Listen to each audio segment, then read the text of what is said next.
Tamamlaştırımız hürmetlik vatandaş leksiyamızı endiki mavzumundaq. Bugünkü ıslaq işkimeğini 21 yıl 8. ayının 17. günü Heptiki Sayşembe. Mavzumundaq. Amerika ve Cumhuriyet Tashqi ishlar ministrlari telefon orqali Afg'oniston vaziyatini muhokama qildi. Wang Yi fursatdan foydalanib Amerika tarafga saboq berdi. Mavzuli xabar 8 ayning 17 kuni Amerika ovozidan Xitoy tili programmasi e'lon qilindi. Xabar bunday boshlandi. Washington. Afg'onistonda Taliban Kabulni kontrol qilgan kunning ertasi Amerika Qo'shma Shtatlarining davlat ishlar kotibi Antony Blinken 8 ayning 16 kuni Junguni o'z ishiga olgan ko'plagan davlatlar bilan telefonda aloqa qilishib, Afg'onistonning kun sayin yomonlashayotgan bexatarlik vaziyatiga o'rtaq taqobil turishga izlandi. Lekin Jungo tarafning tashviqot vositalari davlat ishlar kotibi Antony Blinken bilan Jungoning tashqi ishlar ministri Wang Yi bilan telefonda aloqalashganligini Amerika taraf Jungoning hamkorlikni iltimos qildi deb qarab, Jungo taraf fursatdan foydalanib Amerika tarafga tarbiya tanbih berdi. Amerika Qo'shma Shtatlar davlat mahkamasining bayonotida mundaq ko'rsatildi. Davlat ishlar kotibi Antony Blinken haftaning 1-kuni Jungoning tashqi ishlar ministri Wang Yi bilan telefonda so'zlashib, Afg'oniston vaziyatini jumladan bexatarlik vaziyatini hamda o'z davlat fuqarolarining bexatar joyga elib kelinishini va bu to'g'rida tirishchanlik ko'rsatishni muhokama qildi.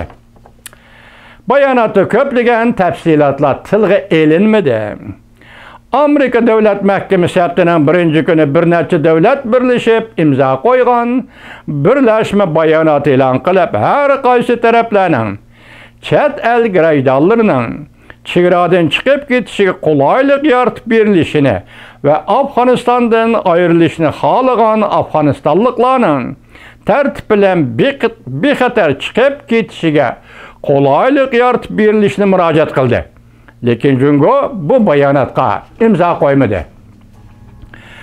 Jungo agentlik Xinhua haftaning 2 kuni 2 abzas bayon orqali davlat ishlar kotibi Antony Blinken bilan ministr Wang Yining telefon suhbatini bayon qildi.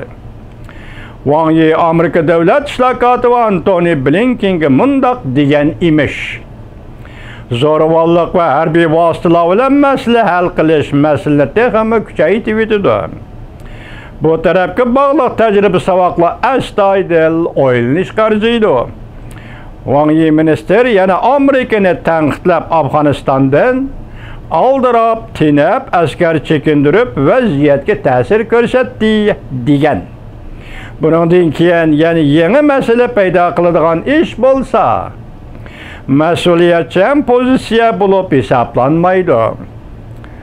Xabarda yana ministr Wang Yi Amerika davlat ishlar kotibi Antony Blinkenga mundaq deganmish: Amerika taraf bir tarafdan boshqa taraf Jungoni cheklab, yana bir tarafdan Jungoning moslashib berishini umid qilmasligi lozim. Demek şu narsani mush leksiyadan ko'rib olasizki, demek şu paytda Afg'oniston masalasi bo'yicha ministr Wang Yining ko'rangligidan, mush darajadagi ko'ranligidan Afg'oniston Taliban bilan Wang Yi Jungoning zotining munosabati bor degan savolni qo'yib tasavvur qilsangiz bo'ladi, vatandosh.